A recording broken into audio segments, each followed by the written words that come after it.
You're watching South Asia Newsline, and here are the top stories we are tracking for you on Monday, the 14th of April. India's laser weapon neutralizes drones in landmark trial, puts country in elite club. Activists in Canada demand release of Mehrang Baloch, flag Pakistani atrocities. And Nepal's deposed king signs hope of political change in upcoming year.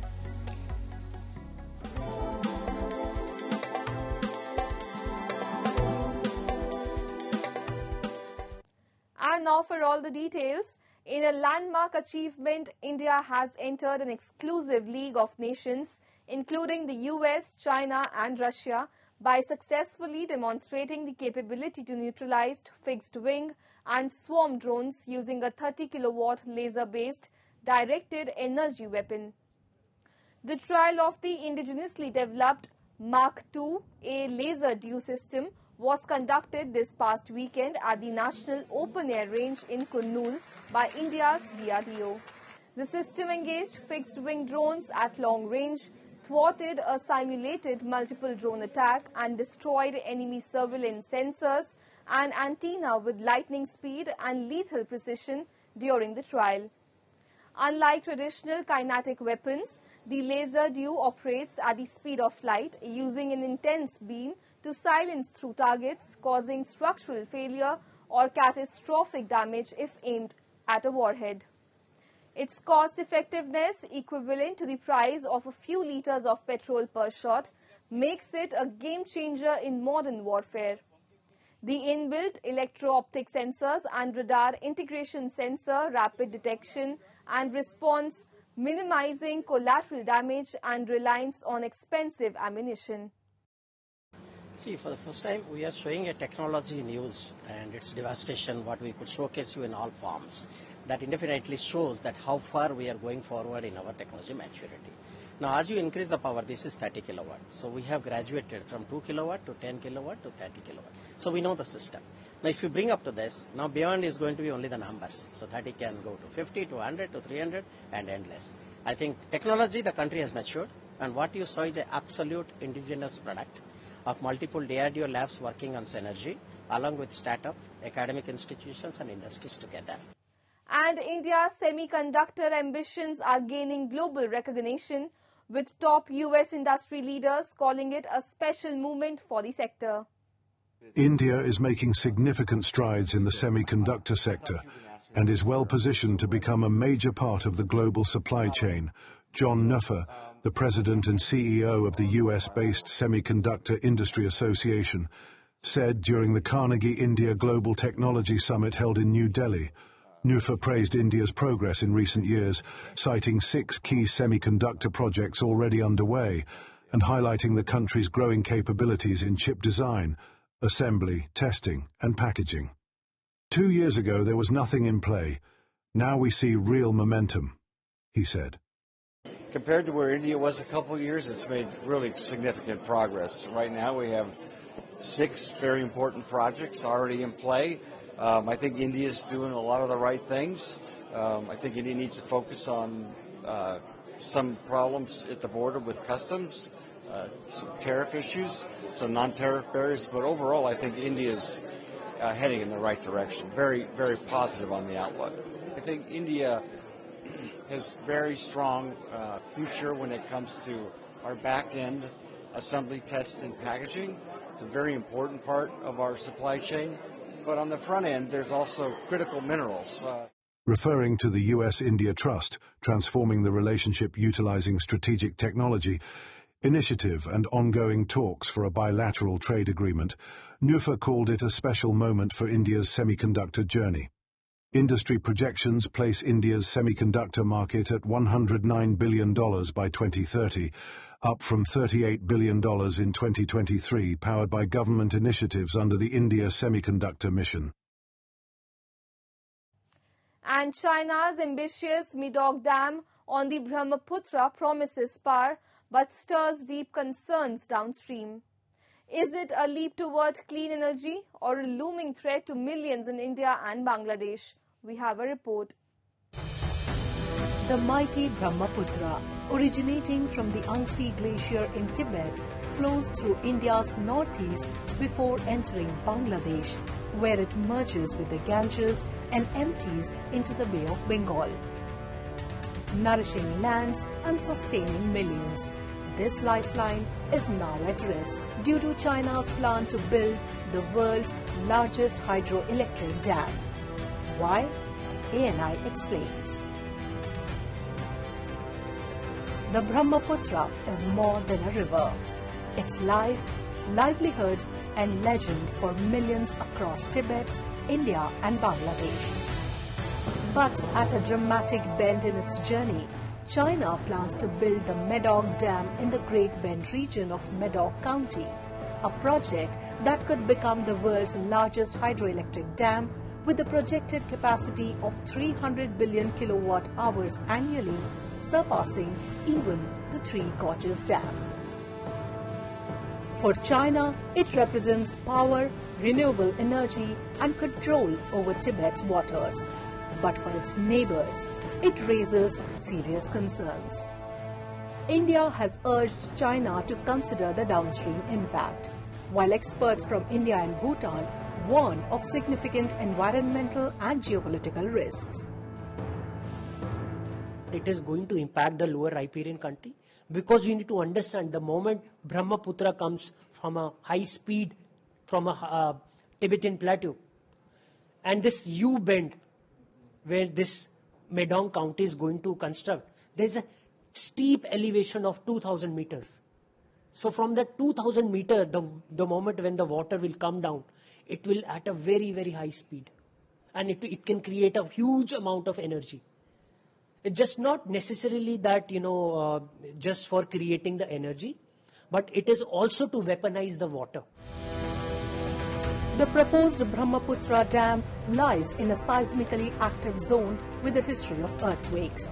Experts warn that its construction and operation could increase seismic risks, threatening the dam's stability and downstream safety.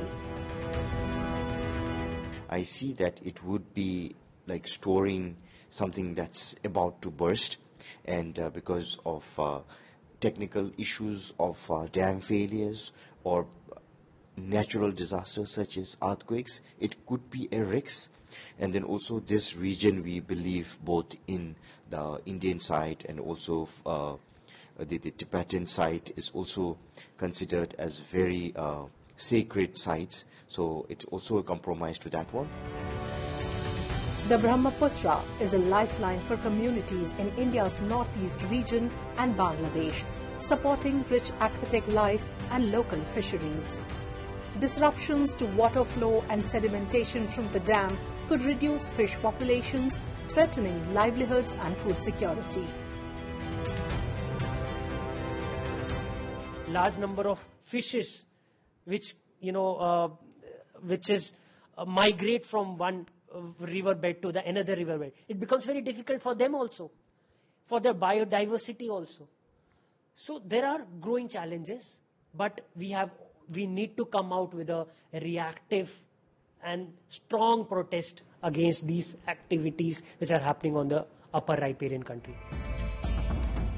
The key question remains: will this massive project promote regional cooperation and sustainable growth, or spark conflict over water rights and environmental harm?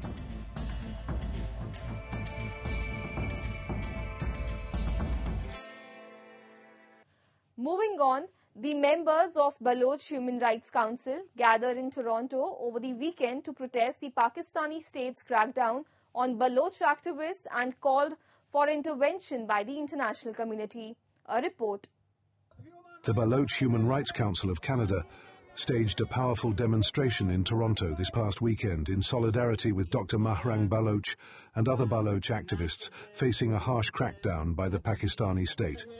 The protesters chanted slogans against enforced disappearances, arbitrary arrests and human rights violations taking place in Balochistan, and demanded immediate intervention by the UN, and called on the Canadian government to use diplomatic channels for unconditional release of the detained activists. Our arrest is not a just attack on Dr. Mahrang Baloch. This is an attack on all voices of justice, peace and resistance in Balochistan.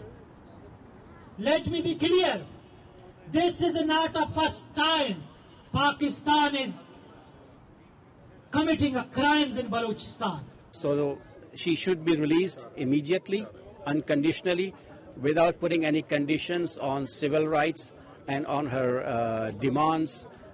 Whatever she wants, she has so far not agreed with the Pakistani government. And the United Nations. The BHRC emphasized that peaceful activism by Mahrang Baloch has become a symbol of resistance for all Baloch people, and her detention is seen as a blatant attempt to silence dissent.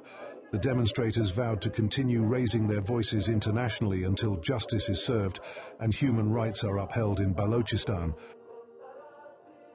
Sri Lanka's Prime Minister Dr. Harini Amarasuriya this past weekend said that the government will abolish the Prevention of Terrorism Act, fulfilling a key promise in the National People's Power Manifesto, the Daily Mirror has reported.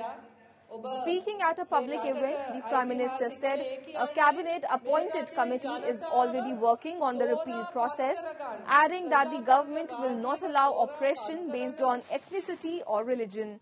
The 1979 law, criticized for enabling arbitrary detentions and targeting minorities, has been blamed for human rights abuses, particularly against Tamils during the civil war and Muslims after the 2019 Easter bombings.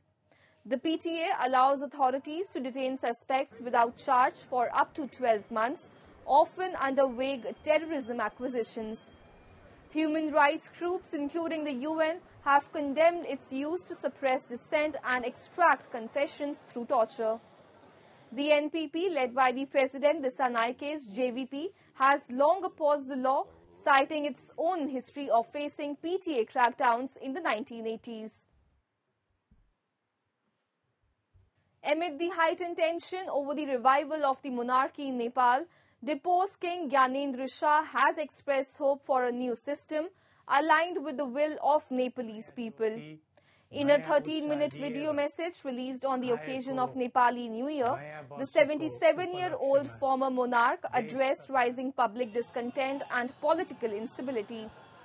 The awakening to free the country from existing complexities and build a peaceful, stable, prosperous nation has instilled confidence that the new year 2082 will bring results aligned with the aspirations of the Nepali people, the former king said in a video statement on Facebook. The statement comes amid growing pro-monarchy sentiment in Nepal, just days before the right-wing Rastriya Prajatantra party planned street protests to demand the restoration of the monarchy. The Shah dynasty, once revered as incarnations of the Hindu god Vishnu, was abolished in 2008 after nearly 250 years, transforming Nepal into a secular republic. Shah, who ascended the throne in 2001 after the royal massacre that killed his brother and his family, briefly seized absolute power in the 2005 coup, dissolving parliament and arresting political leaders. His actions triggered widespread protests, leading to his ousting in 2006.